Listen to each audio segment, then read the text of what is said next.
নির্বাচনী এলাকা নড়াইল ২ আসনে প্রচার শুরু করেছেন মাশরাফি বিন মুর্তজা। শনিবার নড়াইলে যান টাইগার ওডিআই অধিনায়ক।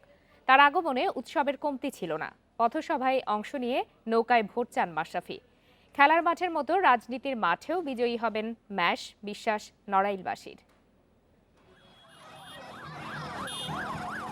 নির্বাচনী প্রচারণায় নামার আগে মাঠের লড়াই জিতে এসেছেন। উইন্ডিজ সিরিজে সফল মাশরাফির মনোযোগ এখন ৩০ ডিসেম্বরের জাতীয় নির্বাচনের দিকে। পায়ে ব্যথার কারণে সরাসরি নির্বাচনে মাঠে নামতে পারেননি। নড়াইলে আসতে একটু দেরি হয়ে গেল। শনিবার বেলা ২:৩০টায় কালনা ঘাট পার হয়ে লোহাগড়া এলাকায় আসেন মাশরাফি। এ সময় হাজারো সমর্থক তাকে বরণ করে নেয়। সেখান থেকে ৭টি পথসভায় অংশ নেন টাইগার তারকা।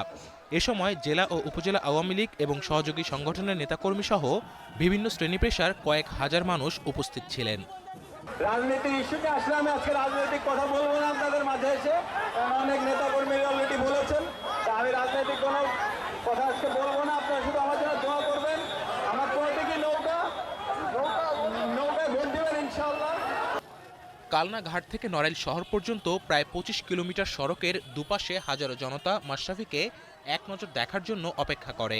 মাশরাফি নির্বাচনী প্রচারণা শুরু করায় সবাই আনন্দিত। কালনা থেকে শুরু করে নড়াইল পর্যন্ত আমার মনে হয় আবাল বৃদ্ধ জনতা রাস্তার দুই ধারে যেভাবে দাঁড়িয়ে আছে, এতে প্রমাণ করে যে মাশরাফি জনতার মাশরাফি নড়াইলের মাশরাফি। আমরা সবাই মাশরাফি বিন মুর্তজা আশায় অত্যন্ত আনন্দ এবং আমরা সবাই খুব খুশি।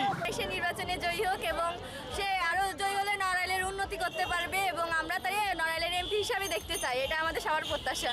টাইগারদের যোগ্য নেতা মাশরাফি খেলার মাঠে সফল। এখন রাজনীতিতেও জনপ্রিয় তারকার বিজয় দেখতে মুখিয়ে নড়াইলবাসী। Independent news desk.